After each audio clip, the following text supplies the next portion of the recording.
Before I call Professor Siddiqui to the stage, please allow me to tell you a little bit about our accomplished speaker.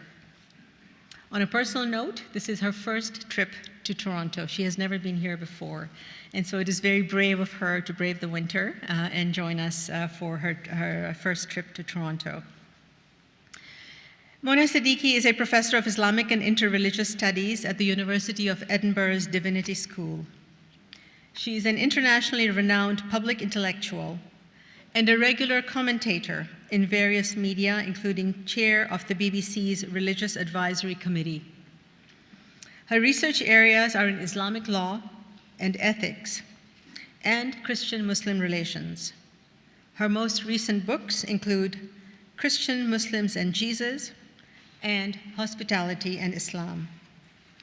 She is a fellow of the Royal Society of Edinburgh, the Royal Society of Arts, and in 2017 was listed in Debrett's top 500 most influential people in the UK. In 2011, she was awarded an OBE, an Order of the British Empire, by the Queen for her contribution to interfaith understanding and dialogue. Ladies and gentlemen, thank you for joining us this evening. I'm thrilled to see so many familiar faces in the audience and so many new friends as we officially kick off our 5th anniversary here at the Ismaili Center. And we look forward to seeing more of you here in the future. Now, it is my honor to ask you all to please join me in a very warm Toronto welcome for Professor Mona Siddiqui. Thank you.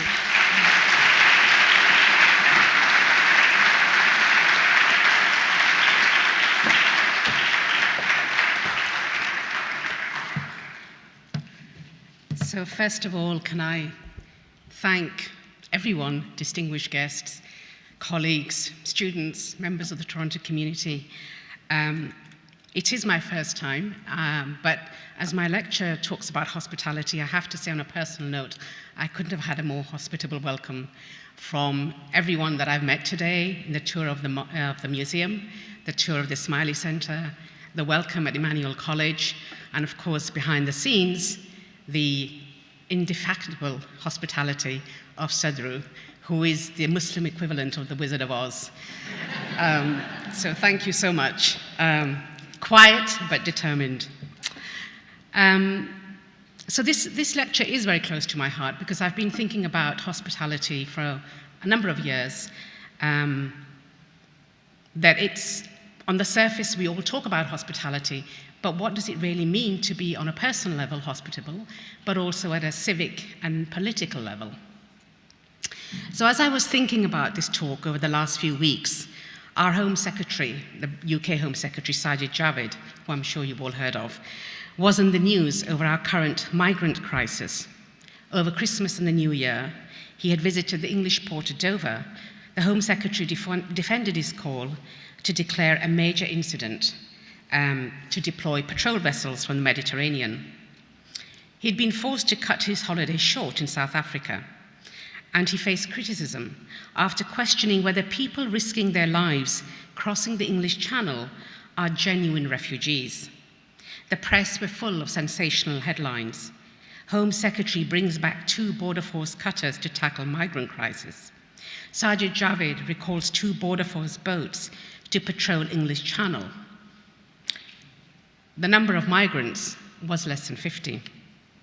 Commenting on this story, Russell Cunningham wrote, "The core principle of the 1951 Refugee Convention states that refugees should not be penalized for their illegal entry or stay, and recognizes that the seeking of asylum can require refugees to breach immigration rules. Desperate people will take desperate measures. Amid the political bluff and bluster, it's easy to lose sight of what's real, humanity." I start with this story because in recent years, words such as migrants, refugees, asylum seekers have become central to our political rhetoric and seemingly linked directly to the unsettled people and the rise of populist governments in several European countries. This phenomenon has divided opinion in Europe's own soul-searching about what it means to be a welcoming nation, the language of good refugee, bad refugee, and perhaps the most poignant question, how do we measure human life?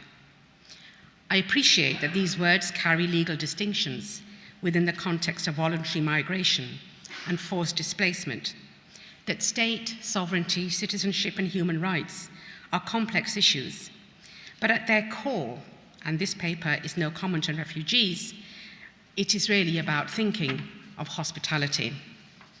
Historically speaking, the most famous Enlightenment philosopher, Immanuel Kant, saw hospitality as a defining element bringing people of different cultures together. For Kant, hospitality is a natural right possessed of all humans. A fervent critic of the Enlightenment, Alistair MacIntyre, also sees hospitality as a universal practice. It is important, he writes, to the functioning of communities that among the roles that play a part in their shared lives, there should be that of the stranger, someone from outside the community who has happened to arrive amongst us and to whom we owe hospitality, just because he or she is a stranger. There's a vast body of literature on hospitality in the Western tradition. It comes from a religious or a philosophical angle, and namely the two giants of this tradition, Jacques Derrida and Emmanuel Levinas, saw hospitality with all its challenges and nuances as part of the human condition, a human virtue where hospitality has to precede human hostility. First of all, it's defined in the terms of privacy of one's home, how we actually welcome somebody into our home. Secondly, it's explored in association with the cultural and the public by being an issue of public space. And how does a society welcome strangers, immigrants, and refugees? And this latter issue is gaining momentum as globalization, increased migrancy, and refugees emerging from multiple conflicts and wars have forced many to think what it means to welcome. For Derrida, hospitality is ethics, and ethics is hospitality, crossing boundaries between self and other, private and public. He really wanted Europe to rethink her politics and treatment of its others, calling for more hospitality to refugees and exiles. For him, hospitality was not only about being in power, but about taking risks. This is especially the case with issues that pertain to an increasingly globalized and connected world, but where strictly enforced territorial borders raise the question, do I have a right to unconditional hospitality? Edward Said's words carry a particular poignancy today, as multiple conflicts and wars are leading to new waves of migration in which many die trying to flee, and we've seen that in Europe over the last 3 or 4 years. Said wrote, "The greatest single fact of the past 3 decades has been, I believe, the vast human migration attendant upon war, colonialism, and decolonization. Such devastating occurrences as famine, ethnic cleansing, and great power machinations. The sad experience of contemporary exiles, refugees, and expatriates has still to find its chroniclers." Of course, we are witnessing this once more as we see people fleeing to the West from the bitter conflicts in Syria and nearby countries. In the case of hospitality connected to the sovereign territorial nation state, there are ethical questions linked to who should we welcome and how should we welcome them? Can you actually have a borderless hospitality? Who decides who the other is? And can a place be imagined where anyone can be let in, or such an idea of hospitality represent a genuine utopia? Hospitality is a word pregnant with meaning. A powerful motif in the Abrahamic religions is a scriptural figure of Abraham, or Ibrahim. It is Abraham who responds as a host to 3 visitors, feeding them and giving them shelter, unaware that they could be angels in disguise. By this act, he inspired a theology of hospitality, often echoed in Jewish, Christian, and Muslim literature, and used as a framework for dialogue. Turning to the Quran, we see that much of the Quranic emphasis is on giving to those in need, whether through tax, alms, or charity, as a way of creating new relationships, a new generous social order. But the themes and persons around which this ethical imperative to give and share is framed are to be actually found in the pre-Islamic milieu, where Bedouin societies already laid an enormous emphasis on hospitality as central to a noble character. Generosity, or karam, is part of hospitality and consists first and foremost in providing food. In its pre-modern and pre-industrial Arabian context, hospitality is regarded as something fundamental to the harsh desert environment and nomadic wanderings. In this environment, to refuse a man food and refreshment is to let him die. The pre-Islamic emphasis on hospitality viewed it as a humanizing element, and along with honor and chivalry, hospitality was considered an act of unconditional surrender to the needs of others. But for the pagan Arab, charity was not simply a natural manifestation of his feeling of tribal solidarity, because very often charity went beyond the tribe. Nor was it always dictated by the motif of benevolence and kindness. It was first and foremost an act of chivalry. A man who could make a royal display of his generosity was seen as a true dandy of the desert. Curiously, the words strange, gharib, and stranger, ajnabi, are both absent from the Quran. While ajnabi today may mean a foreigner, that is, someone belonging to a different nationality, this was not known as a category in medieval Islam. All of this contrasts with the concept of the stranger in classical antiquity, where the stranger was often seen as a problem. However ambiguous the concept of stranger and the status of the stranger was in the Muslim world, the attitude to strangers was not xenophobic. In medieval Islam, the stranger was anyone and everyone who had left their original place of residence and traveled elsewhere. No distinction was made between leaving home for good, staying away for some time, or gradually losing any intention to return, or just simply traveling from place to place with no idea of where one might settle. In Islamic thought, discussions on hospitality focus largely on the host-guest relationship and host-traveler rather than of host-stranger. The word is dayafa.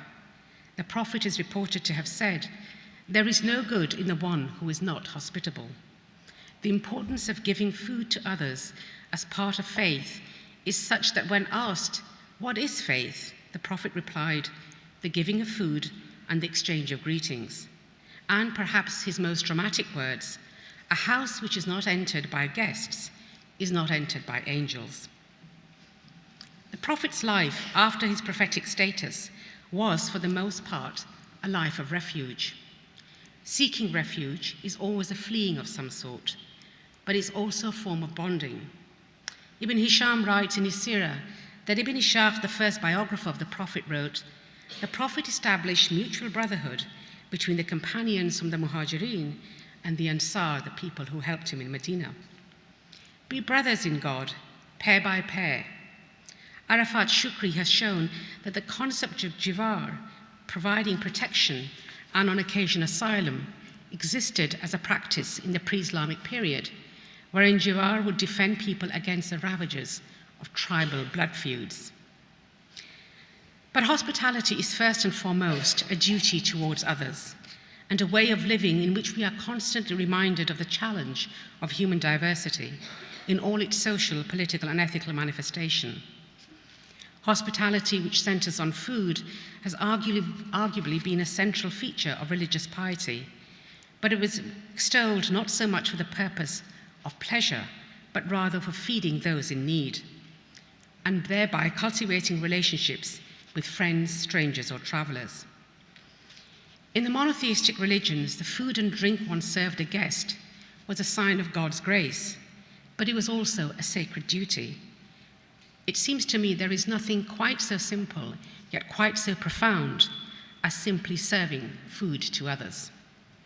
Thus, the theological and philosophical significance of what we eat and who we eat with connect the ordinary life with the higher life.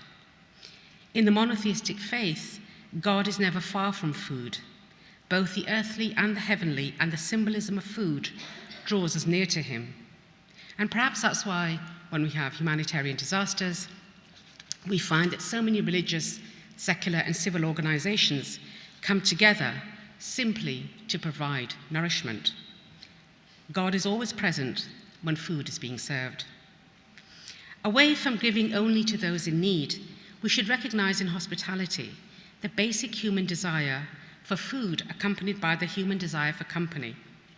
The sharing of meals signals an assumption of benevolence, as this social manner of eating is essentially about cultivating relationships. We can eat alone, but more often than not, we choose not to. The 11th century polymath Abu Hamid al-Ghazali encourages people to talk in a friendly way while they eat, as conversation creates bonds of friendship. And Leon Cass is right when he says, "It is shared speech, even more than the shared food, that makes a community of diners." For Cass, our conversation is enriched when others take part, and in the course of privately restoring the necessarily private body with food, the soul keeps its head erect, taking and giving nourishment in conversation. The way we eat and show respect for guests does not only say something about who we are as people, but is seen as part of worship itself. And yet, Muslim theologians have also argued that in giving of food, in inviting guests, we should not show affectation. We should not go into debt to provide food for our guests. And this is stressed at some length on the basis that if we put ourselves out for our guests, then we would tire of inviting people. Again, Ghazali said, "I used to go to the house of one of my brethren, and he would put himself out for me.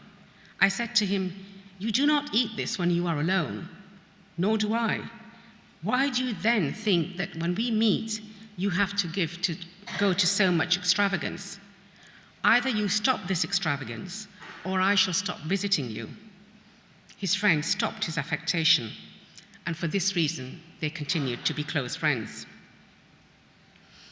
There should be no shame in presenting whatever food one has to a guest, and nor should the guest make any particular demand when offered a choice. While this sounds like very practical wisdom, it seems to me counterintuitive to what most of us do in real life. That is, most of us go to great lengths to buy and prepare extra food with much labor for our guests precisely because we wish to show that we are hospitable. Alongside this, there is a strong theme running in both Christian and Islamic thought that the believer should not be too greatly concerned about the food which fills the body, but yet leaves the soul to die. Fasting and partial abstention from certain foods are both in Christianity and Islam essentially about subordinating the lower appetites so that we can have a greater God consciousness. This seems to include the practice of abstention, such as hunger and fasting. And of course, fasting is present in the Hebrew Bible. Is not this the fast that I choose, the author writes of Isaiah, to share your bread with the hungry and bring the homeless poor into your house?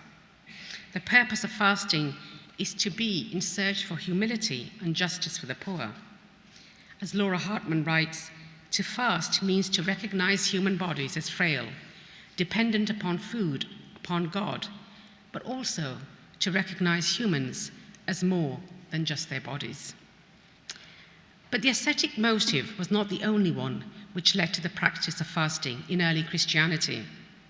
In one of his exegetical homilies on St. Matthew, Sir John Chrysostom describes a Christian who combines prayer with fasting as having double wings and being lighter than the very winds. And in another homily of the same series, he goes so far as to say that fasting without almsgiving is not even considered fasting. In both Christianity and Islam, fasting, prayer, and almsgiving were virtues of abstention and generosity, which had one aim, which was to turn the believer's heart towards God. Similar to biblical commands, there are multiple Quranic commandments to give charity, to shelter, to look after widows, neighbors, travelers, and orphans.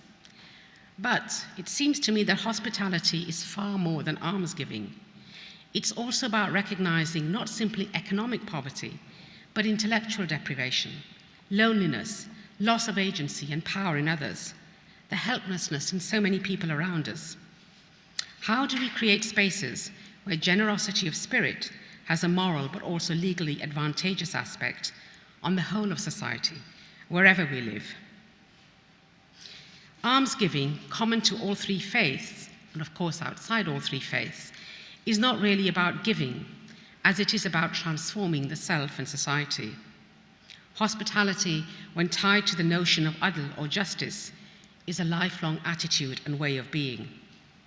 The Quranic verses which speak of giving to the poor and the needy and the traveler can be considered as multiple ways of creating a relationship with those who are outside our immediate bonds of family and friends. This is why the distinction between zakat and sadaqah and hospitality are often blurred, and emphasis upon the individual to give of themselves in whatever way they can. Hospitality is not philanthropy. Giving is a duty, not an option. Rich and poor are not defined in any categories, and wealth and poverty are not measured in any systematic way. But giving what you can to others went beyond a one-way obligation on the rich towards the poor. Giving to others is both personal as well as an institutional way of expanding our social conscience and recognizing that others, complete strangers, have a stake in our wealth and even our time. If you have nothing to give, then doing good for others, speaking for their rights, is also an act of charity. Hospitality in all its forms is what keeps the sacred alive in the ordinary, because all hospitality assumes a call to a higher social order and a higher moral space. Let me shift the lecture slightly. In 2003, the historian Karl Schlögl wrote in his groundbreaking book, Im Rause lesen wir die Zeit, that history is set not only in time, but also in space. History is not just a series of events in a linear order. It is not generalities or abstraction. It is specifics of people and places. Space and geography matter in how we give meaning to events. And perhaps nowhere has this become more relevant in recent years than the current movement of people from east to west. The recent flow of refugees and migrants from the Middle East and North Africa is once again transforming this region of the world. As hundreds of thousands of people struggle to make their way to Europe, their presence has led to considerable political and cultural soul-searching in the West. For others, an absence of any cohesive European strategy over how one receives and accommodates such people, the clash of resources of capacity, and Europe's own existential dilemma are all current concerns of the EU.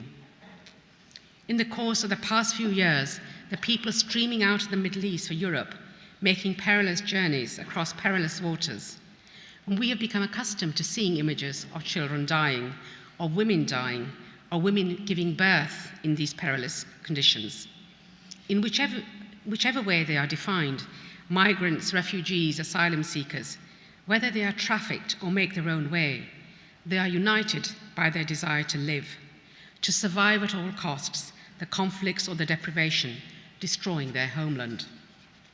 Looking at the conflict and the millions displaced all over the Middle East, the historian Mark Mazawa writes, "It is a privilege not to have known war. It is also a kind of ignorance." He underlines how far the experience of the 20th century was one of upheaval, of destroyed homes and houses, of displaced people and the search for shelter. And out of this emerged solidarities that underpin the modern refugee rights regime, but which have now worn thin in parts of the world most easily able to help. In 2015, the US, with an annual per capita income of more than $50,000, hosted half as many refugees as Kenya, where annual capita per head is $3,400. A mere 6% of the world's displaced people are sheltered. And Mazawa concludes that only Germany, the country that has thought more openly and searchingly than any other in recent years about war and its meaning, bucks the trend. And of course, Angela Merkel paid a price for that. Viewed in the very long run, history over the millennia should be understood quite simply as people on the move. He writes that war is an equalizer as millions poured out of Europe and Asia, millions more have poured in. Without populations in motion, there would be no history of the Americas, nor of elsewhere. Most of the survivors who have come into Europe will build new homes. They will be defined as exiles and eventually diaspora communities. In this recent movement of people, however, many of whom have died trying to escape, Islam is central as a religion and civilization.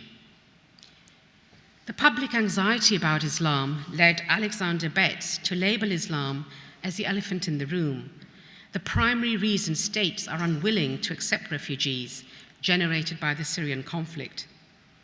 The executive director of Human Rights Watch, Kenneth Roth, has argued that right-wing opposition to accepting refugees is ultimately not about employment, social welfare. What it is really about is that they are Muslim. While this may be contested and a difficult issue for many, it is an issue which some Christian churches are also struggling with. How to appear true to the Christian ethos. Thank you. Thanks very much. How to appear true to the Christian ethos of helping the stranger when the stranger is the Muslim. So some Christian European countries, such as Hungary and Slovakia, have openly acknowledged this, declaring that they will only accept Christian refugees from Syria. Muslimness dominates the international coverage of terrorists, and Muslim religiosity is inherent in much of Europe's attitude to the recent flow of migrants and refugees. This flow of refugees and migrants from these areas of conflict has not only collapsed time and space, but also reignited the civilizational debate about culture, religion, and Europe's Christian heritage. The speeches which resonate in many parts of Europe invoke a nostalgia for what Europe once was, white and Christian. But they are seen by many, at best, as hearkening to an ideal rather than a reality, so divisive and destructive to the shaky but still peaceful continuity of the European project. There is a danger to nostalgia based on national and nationalist revivals all over the world, which engages in the anti-modern myth-making of history by means of a return to national symbols and swapping conspiracy theories. For some, the most urgent reason why action on immigration is required lies precisely in the rise of nationalist, populist, anti-immigrant, anti-EU parties. Many politicians and activists have a deep desire to curb the effects of political rhetoric and populist movements that basically say that this constant flow of refugees and asylum seekers to Europe is going to undermine European civilization. And just one example, in her closing speech of the two-day Front National Party conference, the leader of the right-wing nationalist political party since 2011, Marine Le Pen, stated her commitment to defending both France's material and immaterial patrimony. In addition, she also proclaimed that we are at a crossroad. This election is a choice of civilization in the face of massive migration. Mario Giro from Italy also stated that Italy should not have to take sole responsibility. Migration, he argued, is a global affair to be globally resolved. He added, the question of welcoming refugees from Africa and from Asia, this is controversial. So it seems that when we do hospitality, we also make civilizational choices. This issue of the seeming recent migration to the West and our relative inability to think creatively across the EU is not a critique of the EU policy, but simply a recognition that the debate around migrant and refugee is not only about people crossing continents, but civilizational debates which entrench the Islam-West binary. The multiple tensions surrounding this issue point to the reality that our spiritual, social, and political lives are all intertwined. And all these dimensions make us who we are and how we approach others. So much of hospitality is really about overcoming our own fears. The revival of the pre-modern and sacred language of hospitality is not a challenge to the more secular language of contemporary human rights or the rule of international law, but rather posits a parallel framework for rethinking certain obligations. Hospitality is not a singular concept with any defined meaning, but rather a multi-layered notion based on some level of reciprocity and care for others. While the word is used sparingly by politicians, hospitality is essentially about people, politics, and policies. Today, the life of the displaced person poses an existential challenge. It is a personal, the political, and the emotional encounter between those who are sedentary and the humanity which is on the move. Borders have become porous, and both home and stranger have assumed new meanings. If departure and exit from your homeland is a test and a journey into the unknown, the welcome is also a test for the host. In this political context, what values can we reignite by turning to Scripture once again? At its very essence, offering hospitality is a dialectic between welcome and risk. It can be seen as an invitation to one's life and place, with all the mutual risks such invitations entail. And while Jewish, Christian, and Islamic scriptural references refer more to the traveler and stranger rather than migrant, all of these categories of people are united by having a mutual dependency on a host. But these multiple meanings of stranger in today's urban spaces also demands that we rethink who is the stranger today. Nobody knocks on our door. We don't give directly to widows and orphans. The emphasis on stranger masks perhaps a more urgent reality, which is apathy towards fellow neighbors and citizens. Fellow citizens is a broad category, but the implication is of nearness and localism. We turn away from those who are physically near and allow ourselves to become isolated from local needs. As Christine Pohl has written, who is a Christian theologian, we know more about the woman in Rwanda or Kosovo whose family was decimated in ethnic cleansing than we do about the homeless man we walk by daily on the way to the office, or the elderly woman who lives 2 doors down from us.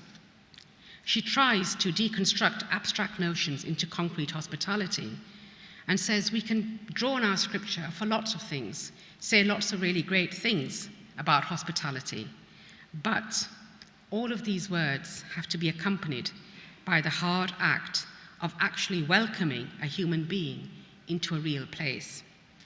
And I just want to tell a personal story.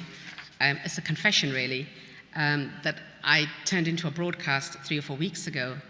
Many cities in the UK now have homeless people on the streets.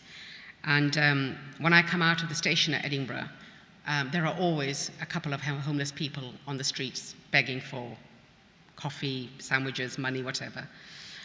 And it was a really cold day, and I'm always unsure. Do you give? Do you not give? And I walked past these people. It was a really cold day. I should have stopped. I should have said something, but I didn't. And I was in a rush to get to work. And as soon as I walked past the 2 beggars, the 2 people homeless, I saw this young woman who looked quite destitute herself, offer them a cup of coffee and whatever money she had in her pocket. And I realized the shame I felt inside, that I should have stopped, that even if I wasn't going to offer them anything material, I could have just stopped and asked them how they were. And I think part of what I was thinking at the time is that very often we walk past people and we make them feel invisible. And part of hospitality is actually, how do you make somebody more visible? How do you make somebody feel valued, irrespective of what you can do for them? So added to this, we often find it challenging to be hospitable in our more personal and family conflicts. And I say this because I think that forgiveness in personal conflicts, in family feuds, is the most demanding act of hospitality. And because it is so demanding, it is also the most urgent. We don't use the vocabulary of global conflict in our family feuds, but actually it's a similar thing. We're reluctant to forgive because we convince ourselves in any feud that the bigger injustice was done to us, And so people become more objects of our anger and hurt. And I'm going to quote you something from a Yale theologian, Miroslav Volf, who wrote, "Forgiveness flounders because I exclude the enemy from the community of humans and myself from the community of sinners." We cling on to that sense of injustice for so much of our lives, even when we know that our lives would be richer and more fulfilled if we could find the courage and the humility to lay aside our own grievance or judgment. Just to conclude, some last comments. Whereas in medieval Islam, in early and late antiquity, the traveller or the wayfarer was one with whom you could have a chance encounter, who might ask for food or shelter. The stranger today is often one who lives quite near us, with whom we share physical space, but not emotional.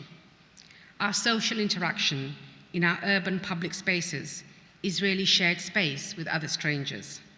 The urban intervention here is deliberately to create environments where people can become accustomed to living with difference. But there is a tribalism in all of us.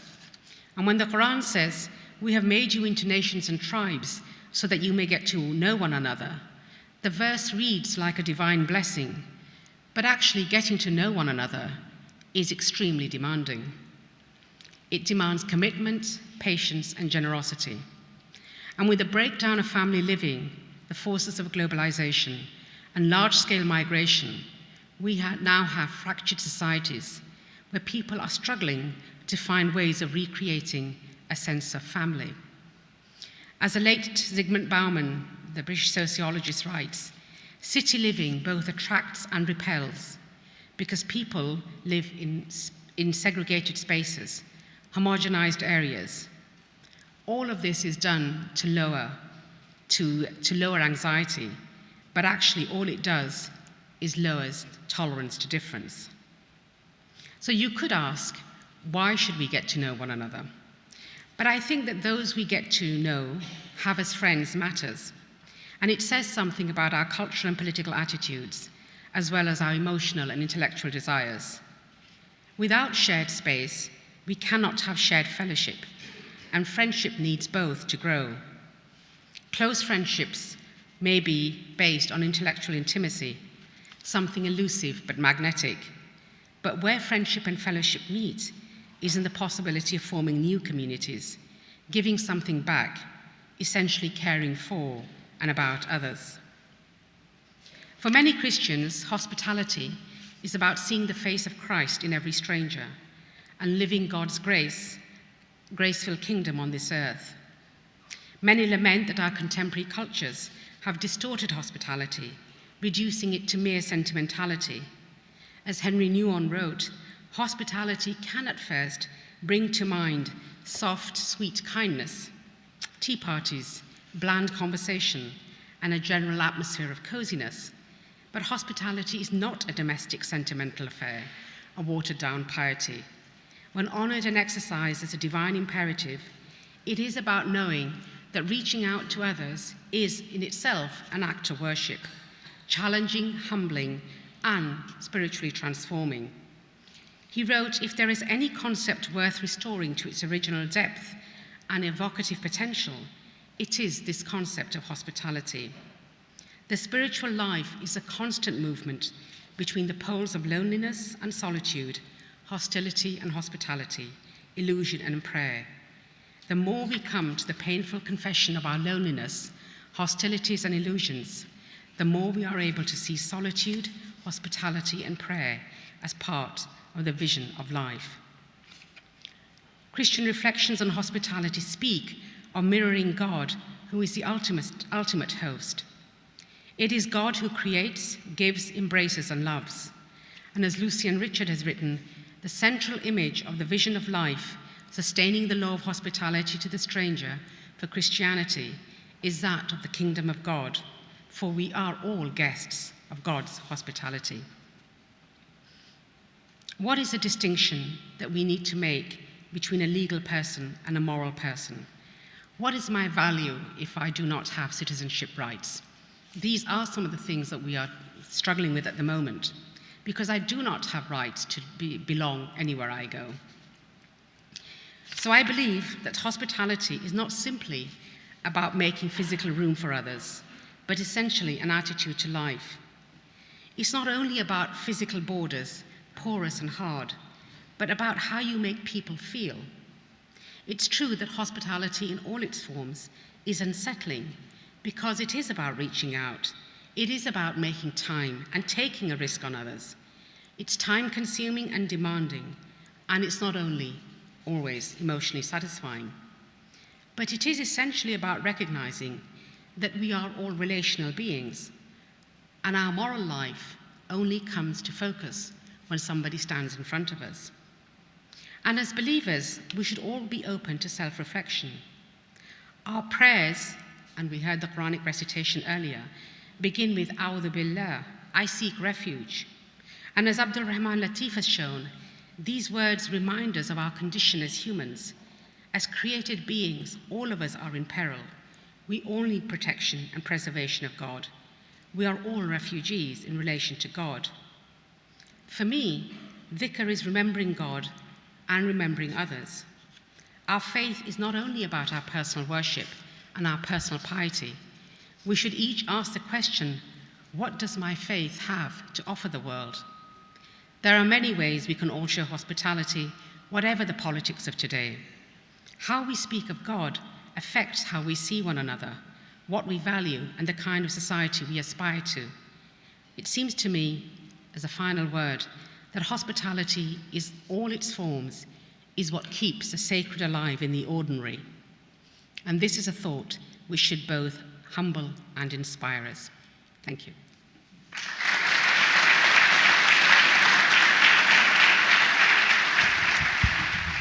Thank you so much, Professor Siddiqui, on those insightful comments on your paper. I'd like to take this opportunity to explore some of those themes, and then we'll turn it to the audience for some questions. So, thank you. Why is hospitality problematic today when it's so entrenched in the Abrahamic religions and certainly in the teachings of the Prophet? Or is it really problematic? I think you did allude to the problematic nature of it. So I think most of us, and especially I would imagine most people in this room, do feel that we are hospitable, we invite guests, we look after our family and friends. But I think most of us do it in the spirit of where we feel safe and comfort. So we do it with people that we're familiar with, or we do it with people that we want to get to know.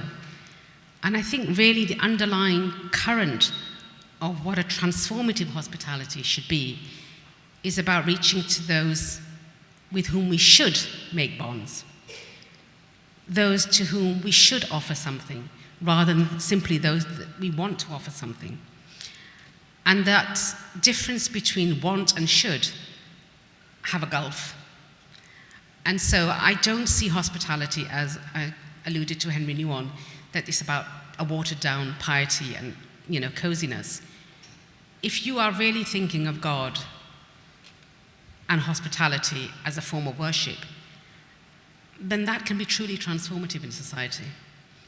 And just on that note, there were two reasons, actually, two personal anecdotes which drove me to this book. And one is actually in the book, that when I was an undergraduate, I went to Egypt for 10 weeks to learn Arabic. And I was very young, and I didn't know anyone, and there were 4 of us. And I arrived 2 days before the course actually began. And my friend, who was British, had an Egyptian uncle who took her with him and left me in this rather poor area of Cairo. And as I was waiting for the administrators to come and deliver my key, I was just standing there looking at the goats and the donkeys and everything and the dust flying around. And this Egyptian woman took a piece of cardboard and cleaned it with her whatever she was wearing and put it on the step by the flats and basically pointed to me to sit down there. She knew I was a foreigner, she knew I was a stranger, she knew I was on my own. But at the same time, she knew I was someone different from that local area. And I felt so bad because that was her way of showing hospitality. Sit down here, you are a guest. Later, when I went to the flats 2 young children kept knocking on the door. And I was getting slightly frustrated because my Arabic was rubbish at the time, and I couldn't understand what they were saying. And I found out later that all they were asking was, "My mother has sent us, would you like anything?" And I felt really, really ashamed of myself. The second time I've confessed to feeling ashamed. But I felt ashamed because I was making so many judgments, so apathetic, so almost thinking of myself, that often we are not aware of how we are coming across to others, the effect we can have on others. And I think it is about more of a moral consciousness, about who you are, where you are, and what you can do for someone else. So in your paper, when you speak about hospitality and the work you've done from a religious perspective, it's not optional. It's a necessity. But in translating it today, I guess a lot of people would think of it with a friction from an economic perspective. But yet the example that you give, that didn't cost the woman anything. Could you explore a little more about, that friction and whether it should really exist? Because the 2 examples you've given have really had nothing to do with money, to say hello to somebody or find out how they're doing. Could you explore that a little bit in terms of the work that you've done in the research? I mean, some of this is the political debate that we're having in the UK and in the States and generally in Western countries, where it's very easy to collapse who is a refugee, who is the immigrant, who ultimately is a non-white, because sometimes that's all it comes down to.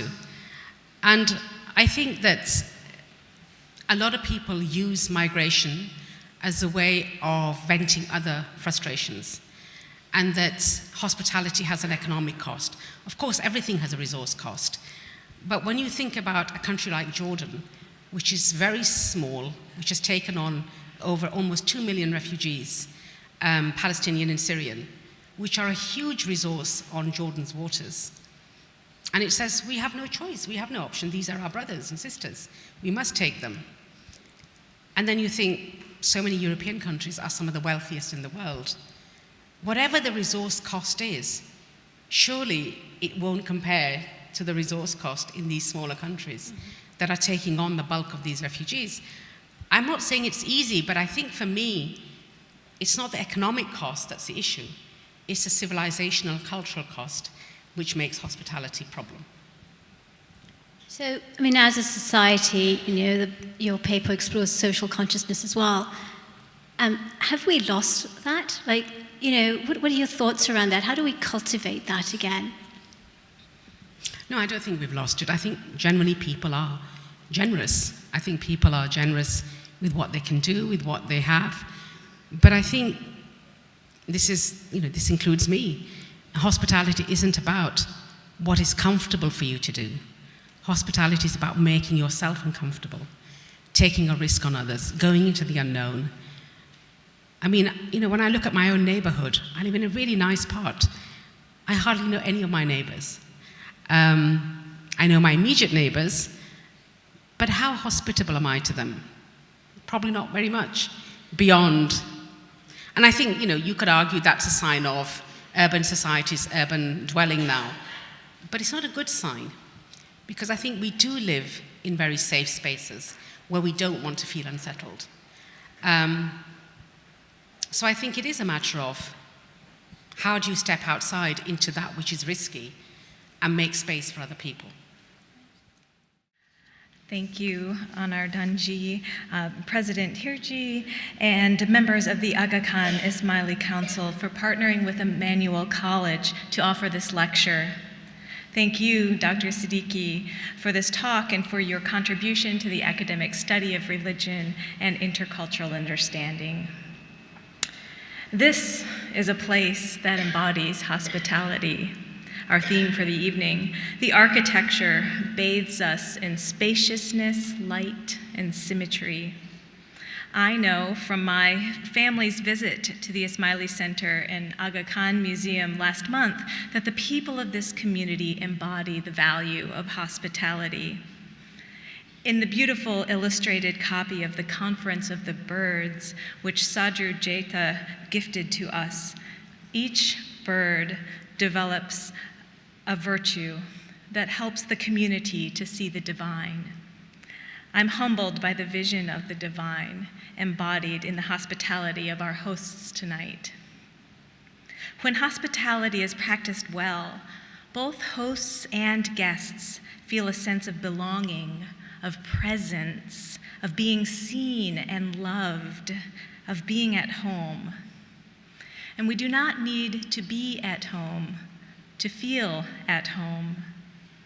The English word hospitality is related to hospital and hospice. Certain stages of life, certain experiences of trauma and displacement require the service of presence, a presence that creates belonging and surrounds hurting people with the compassion and love that is the deepest truth of our being and the very nature of God. After Jesus died, his grieving friends gathered together. They were trying to recapture something of the sense of home, of utter belonging that he had awoken in them. But their guiding star was gone. They were afraid and disoriented. And then a mysterious and holy thing happened, and it actually happened more than once in different places. These devastated people shared bread with one another, and they recognized Jesus in their midst. They found their North Star, their belonging, the presence of the beloved through hospitality. And so in these terms, I'd like to think that at Emmanuel College, our Christian, Muslim, and Buddhist students in the Master of Pastoral Studies program become scholars of hospitality. In a multi-religious environment that can sometimes be disorienting, these compassionate helpers come to know home in a new way.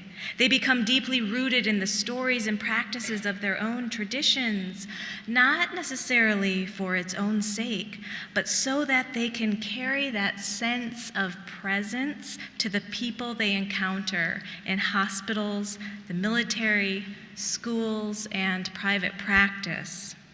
They learn the art of being present and making space for others so that healing can occur. And I believe that when Emmanuel's Christian programs expanded to make space for students in programs and faculty from other traditions, we transformed every space in our building into a school for hospitality. Perhaps opening these kinds of spaces is your life's work as well.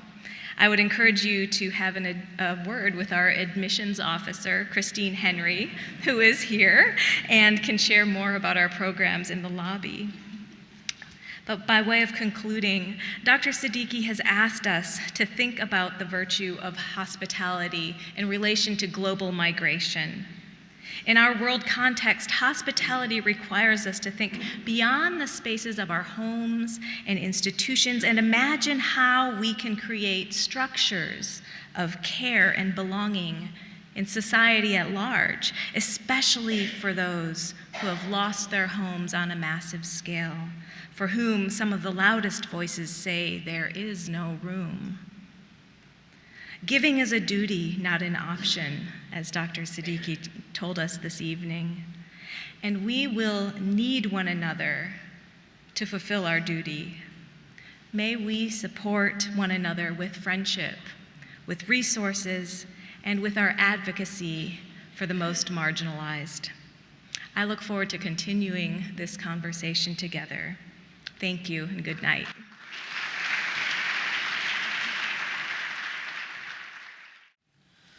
Ya Nabi, salam alayka. Ya Rasul, salam alayka. Ya Habib, salam alayka.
Rasul